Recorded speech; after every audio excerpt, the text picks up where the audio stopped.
aí?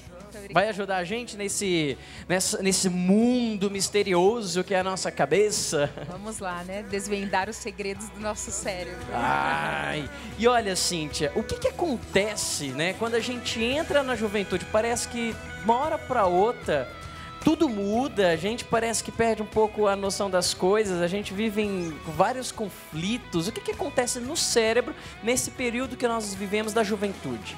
São grandes mudanças, né, Adriano? Uma fase de reorganização cerebral mesmo, né? Onde novas conexões neuronais acabam acontecendo, né? Uma produção intensa de matéria-prima no cérebro, né? Algumas conexões sendo descartadas porque elas já não têm mais tanta utilidade assim para o cérebro, né? Uma seleção natural acontece. Uma seleção, né? E na verdade, talvez isso explique alguns comportamentos característicos da adolescência, né? A questão da vivência do tédio, né? A busca por novas aventuras, o desejo pelo novo, pelo risco, né? Aquela necessidade da adrenalina, mas também assim a gente pode dizer de algumas transformações também psíquicas, né? O adolescente ele tá numa fase de elaboração de lutos e perdas, né? Porque 3 perdas aí são muito importantes: a perda do corpo infantil, né? A perda dos pais da infância, né? Entre aspas aí essa perda dos pais da infância, aquele que ditava regras para mim, que dizia tudo que eu fazia, né? Tudo que eu precisava fazer, escolhia para mim. Então eu também estou elaborando essa perda, né? O bacana, Cíntia, que nessa fase, essas transformações cerebrais que você disse, o Deus é tão perfeito que na época que eu entro na juventude, aquilo que vai me identificando como imaturidade, né, vai sendo eliminado, e aquilo que vai me proporcionando também uma maturidade vai sendo fortalecido, é isso? Sim, sem dúvida, né? Através das experiências que esse jovem vai vivendo. Claro que se ele souber, né, viver isso de forma sadia, porque também, falando ainda dessas 3 perdas, né, a perda do corpo infantil, dos pais da infância, eu também vivo a perda da identidade infantil. Caramba, né? o que acontece? Eu fico sem identidade. Exatamente, então. né? Eu começo assim a me perceber como um ser diferenciado dos meus pais, que tem valores que nem sempre são os mesmos dos meus pais. Então, eu estou descobrindo uma identidade que é própria.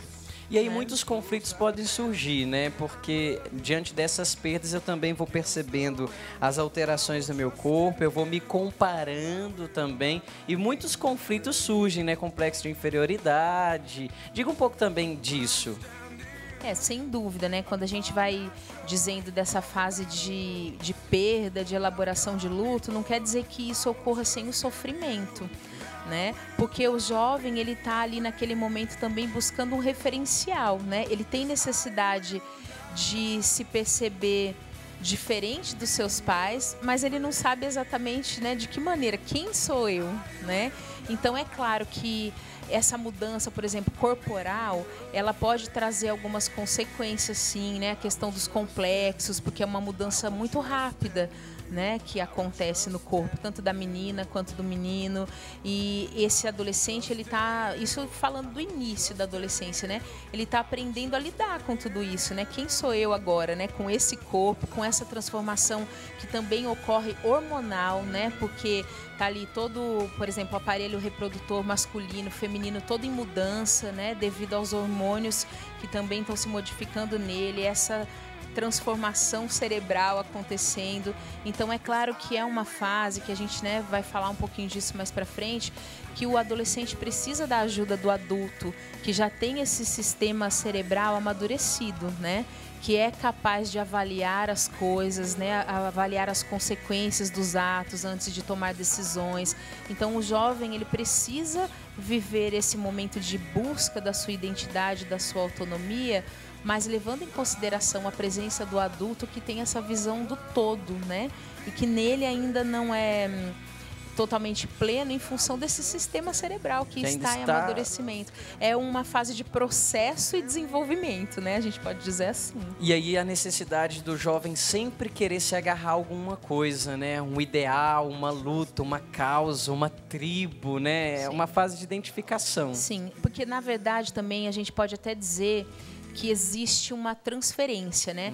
Aquilo que na infância era vivido pelos pais, meu pai é o meu herói, né? Minha mãe é minha heroína, né? A criança, ela tem muito isso, assim, ela depende daqueles pais, né? Para escolher por ela, para realizar muitas coisas por ela.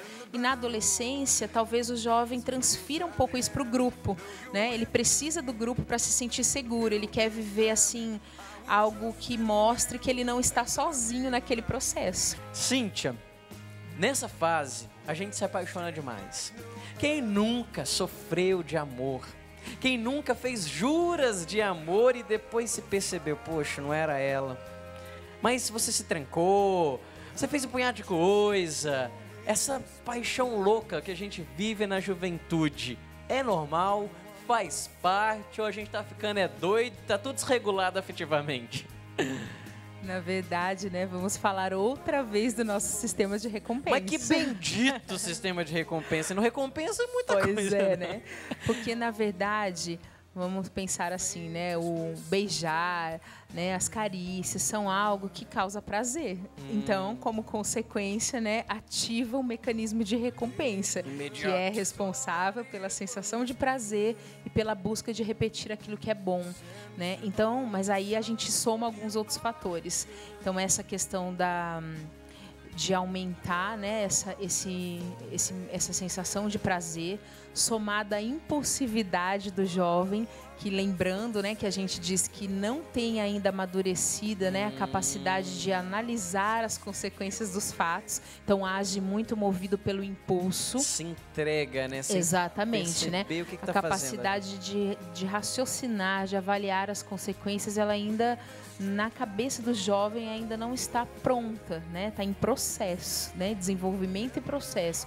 E somada a isso, a questão da dificuldade de avaliar quem é uma boa companhia, o que é um bom relacionamento, porque ainda, né, eu falei lá no começo da nossa conversa que esse ganho da vivência do grupo social, ela vai acontecer mais para frente, né? Não é no início, né? Na data que marca o início da adolescência, mas sim lá, né? No meio já da minha juventude, da vivência da minha juventude.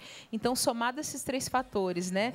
O beijar, o acariciar, fazendo com que eu sinta prazer, ativando o mecanismo de recompensa, a minha impulsividade na hora de tomar as decisões, né? Agir pelo impulso, a capacidade de pensar e de avaliar consequências, ela ainda não está pronta. E essa questão do social, né? Do convívio, que eu ainda não sei, para mim, todo mundo é bom, todo mundo é boa companhia, então faz o jovem se apaixonar loucamente, viver isso de forma intensa, porém nem um pouco duradoura, porque ele também está vivendo aquela busca pelo novo, né? Então passou. Amanhã é um outro dia, né?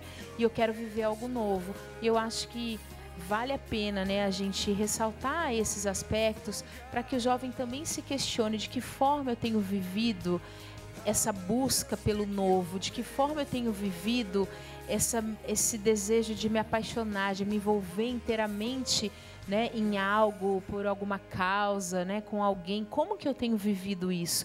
Porque a gente não pode esquecer das consequências. E isso é bacana, porque essa fase, meu corpo está sentindo tudo isso, tem essas necessidades e tudo mais. Mas o verdadeiro amor, ele espera.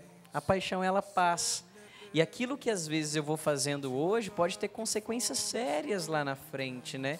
E até mesmo a curto prazo. Numa noite onde, não, tem que beijar, e tem que beijar, e tem que beijar, eu posso também estar comprometendo e tendo lá na frente futuras feridas, né? Por ter sido usado e tudo mais. Sem dúvida, né? A gente fala dessa questão de ativar o mecanismo de recompensa, que é importante, mas é importante vivenciar todo esse período de forma saudável, porque, lógico, como você disse, tem consequências que eu começo a carregar desde já, né? E que vai ter uma consequência lá no meu futuro. A gente entraria aí, né, por um vasto diálogo aí falando da afetividade, né? O que eu causo nos meus sentimentos, o que eu faço com os meus sentimentos, com as minhas emoções, com a minha dignidade, né, de filho de Deus, de homem, de mulher.